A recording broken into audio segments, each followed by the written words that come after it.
like a root out of dry ground. He had no beauty or majesty to attract us to him. Nothing in his appearance that we should desire him. He was despised and rejected by men. A man of sorrows, familiar with suffering. Like one from whom men hide their faces, he was despised, and we esteemed him not. Surely he took up our infirmities and carried our sorrows. Yet we considered him stricken by God, smitten by him and afflicted. But he was pierced for our transgressions. He was crushed for our iniquities. The punishment that brought us peace was upon him, and by his wounds we are healed. We all, like sheep, have gone astray. Each of us has turned into his own way, and the Lord has laid on him the iniquity of us all. He was oppressed and afflicted, yet he did not open his mouth. He was led like a lamb to the slaughter, and as a sheep before her shearers is silent, so he did not open his mouth. By oppression and judgment he was taken away. And who can speak of his descendants? For he was cut off from the land of the living. For the transgression of my people he was stricken. He was assigned a grave with the wicked, and with the rich in his death, though he had done no violence, nor was any deceit in his mouth. Yet it was the Lord's will to crush him and cause him to suffer. And though the Lord makes his life a guilt offering, he will see his offspring prolong his days. And the will of the Lord will prosper in his hand. After the suffering of his soul, he will see the light of life and be satisfied. By his knowledge, my righteous servant will justify many, and he will bear their iniquities. Therefore I will give him a portion among the great, and he will divide the spoils with the strong, because he poured out into his life unto death, and was numbered with the transgressors. For he bore the sin of many, and made intercession for the transgressors. That is probably the most famous passage about Jesus Christ from the Old Testament. And, well, if you've come here to church a few times, you usually learn that I try to tie in the Old Testament with the New Testament reading. And I oftentimes preach out of the New Testament reading, and the New Testament reading is going to be Luke 24, 13 to 35.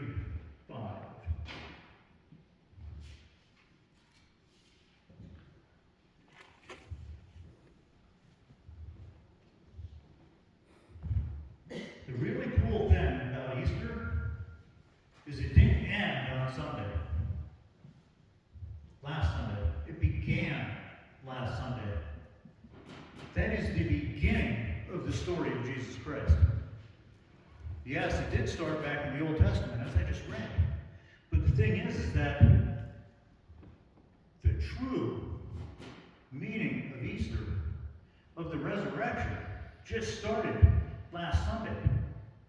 And even though for 40 days before Sunday, we celebrated this time called Lent, frankly put, Lent was kind of made up by people to celebrate the 40 days beforehand. It's not something that was specified in the Bible. It's not something that is, it's just not directly out of the Bible. I understand the relation to the Bible. But the thing is some people celebrate Lent, some people don't. But the thing is that the 40 days after the resurrection are when Jesus changed the world. I mean, he changed the world so much in so many ways throughout his entire life. But in those 40 days, could you imagine being taught by somebody who died? I mean, it's just an unbelievable experience. And over the next 40 days, we're going to continue to celebrate Easter. That favorite day of mine hasn't ended. It goes on for almost 6 more weeks. It's like just an amazing time period. So we're going to look here at the road to Emmaus. And I'm sure many of us have read this. Now that same day, two of them were going to a village called Emmaus, about 7 miles from Jerusalem. They were talking with each other about everything that had happened. As they talked, and discussed these things with each other, Jesus himself came up and walked along with them. But they were kept from recognizing him. So here a guy comes along, they're not aware it's even Jesus. First of all, why would they think it is Jesus? Because he's dead. I mean, if I was taking a walk and all of a sudden one of you guys who happened to die last week came up and was walking alongside of me, my first thought would be, oh, I'm talking to this person. He asked them, he being Jesus, what are you discussing together as you walk along?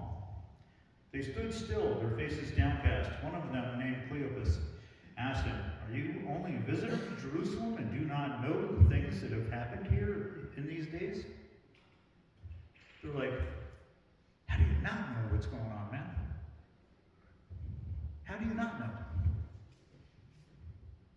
And Jesus asked, what things? About Jesus of Nazareth, they replied. He was a prophet, powerful in word and deed before God and all the people. The chief priests and our rulers handed him over to be sentenced to death, and they crucified him. But we had hoped that he was the one who was going to redeem Israel. And what is more, it is the third day since all of this took place. In addition, some of our women amazed us. They went to the tomb early this morning but didn't find his body. They came and told us that they had seen a vision of angels who said that he was alive. Then some of our companions went to the tomb and found it just as the women had said, but him they did not see.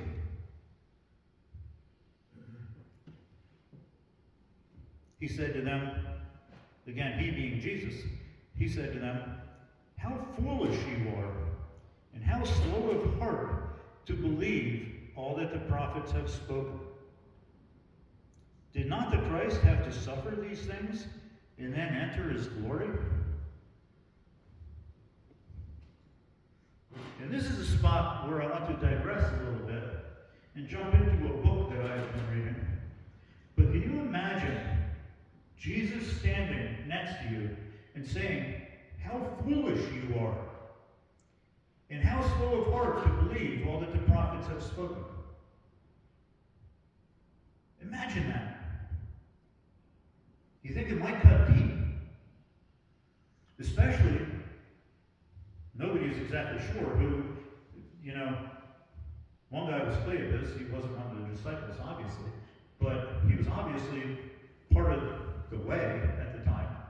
And it's like, could you imagine Jesus saying that to you? How foolish are you? You don't get this still? And the one thing that really brings to my mind is something. This is a book that I got when I was in school, and it's called The Great Theologians, A Brief Guide. And the first theologian that he writes about is Origen. And I don't know if anybody heard about Origen, but Origen is one of the first theologians of the Christian Bible. And he was born in AD 185. And he came up with this concept of a fourfold sense of the Bible.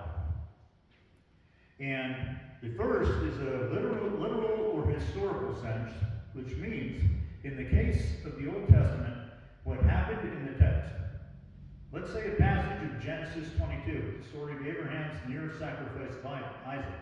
What happened is that Abraham offered Isaac as a sacrifice to God in obedience to God's command. At the last minute, God intervened to stop Abraham from slaying his son and provided a ram instead for the sacrifice. So there's one way to look at the Bible. Then Origen came up with this theory of there is an allegorical sense of what you should believe. This is the most important part of the spiritual understanding, the part that shows us Christ. For Origen, both the ram and Isaac represent, or are types, that is, Old Testament people or things that point to the New Testament realities. So in other words, not only are we looking at this is what happened with Abraham, but then we can look at the Old Testament leads us into the New Testament. And yes, I realize I went from the normal way I preach to more theology. I typically avoid theology, but in this case I thought it was awesome. The third layer of the meaning is moral or tropological. What you should do. In other words, what instructions does this give for us living our Christian lives? And as you know, that's usually where I preach from. Because to know the historical sense to me is mere knowledge. Yes, this happened. I believe this happened. I believe that, Christ rose from the dead. But if we don't turn that into, as he says here, the spiritual understanding, then we turn it into nothing. We need to turn it into what we do. How we change our lives because somebody did this for us. And that somebody is the Son of God. And according to Origen, the last layer, the anagogical, which is Greek for leading up, it refers to what we should aim for in heaven. Origen might say this passage reminds us that in heaven we will have the beatific vision of the Lamb who was slain from the foundation of the world. And that comes from Revelation 13:8. And that all our lives should be led in anticipation of that blessed night. And the reason why I go there is because when I was in school, the school that had me buy that book, I had to sign a paper essentially saying that I was only going to do the first level of what Origen is claiming. And the thing is that I have to disagree with that now as I look back in my past, as I look backwards. Because here we have Jesus saying, don't you get these scriptures? Don't you understand what was said about me? How foolish you are, and how slow of heart to believe all that the prophets have spoken. Here we had the Jewish community as a whole saying, this is what our Messiah is going to be.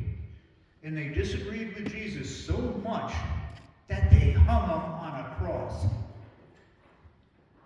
Could you imagine if in that time period of walking down the road, could you imagine how that would change our lives if they actually wrote in there what that conversation was? It literally makes me tingle. It's like, could you imagine having Jesus' interpretation of the Old Testament? I can only assume that there's a reason why it's not included. Why is it not included? I have no idea. The one thing I've been working on all week between reading this book and reading this and trying to understand it is, how is it that we could have such a deep understanding of the Old Testament, and yet we don't have it? But to me, the answer is so simple. We already have it. Because Jesus died on the cross for us and came up with completion. Came up with 100% done. If God doesn't tell us the reason why we don't have the discussion on the road to Emmaus, I would have to guess it's because we don't need to know. What we do need to know is Jesus died on the cross. We do need to know the rest of what happened. Starting in verse 27. And beginning with Moses and all the prophets, he explained to them what was said in all the scriptures concerning himself. That's a talk I would love to be on. As they approached the village to which they were going, Jesus acted as if he were going further, but they urged him strongly, "Stay with us, for it is nearly evening. The day is almost over." So he went in to stay with them. When he was at the table with them, he took the bread, gave thanks, broke it, and gave it to them. Then their eyes were opened, and they recognized him, and he disappeared from their sight. They asked each other, "Were not our hearts burning within us while he talked with us on the road and opened the scriptures to us?" They got up and returned at once to Jerusalem. There they found the 11 and those with them, assembled together and saying, "It is true! It is true! The Lord has risen and has appeared to Simon." Then the two told what had happened on the way, and how Jesus was recognized by them when he broke the bread.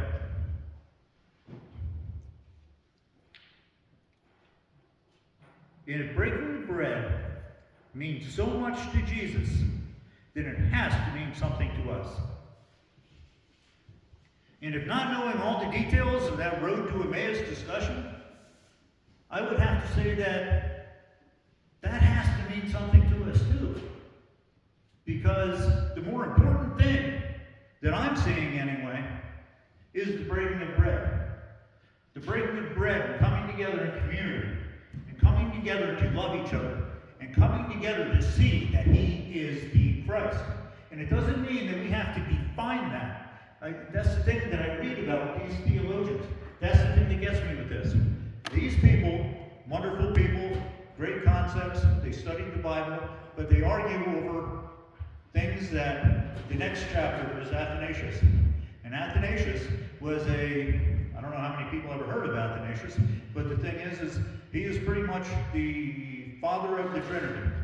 And that's what I would call him. I don't think that's technically his name. But at the time in the world, many of the people were not believing in the Trinity. But he was pushing the Trinity, and he literally pushed it so much that people said he was heretical, and they banished him to remote places 5 or 7 times. I'm not exactly sure. But the thing is that in my mind, I wonder, it's here we have so many different theological arguments going on in this book, theology. But the thing is that Jesus made it so simple. If we needed to know the road to Emmaus discussion, we would know it. I guarantee you, I do believe anyway, I can't guarantee nothing with God. I have to backstep there. I can guarantee nothing with God, but I fully believe that if we needed to know the road to Emmaus discussion, it would be here.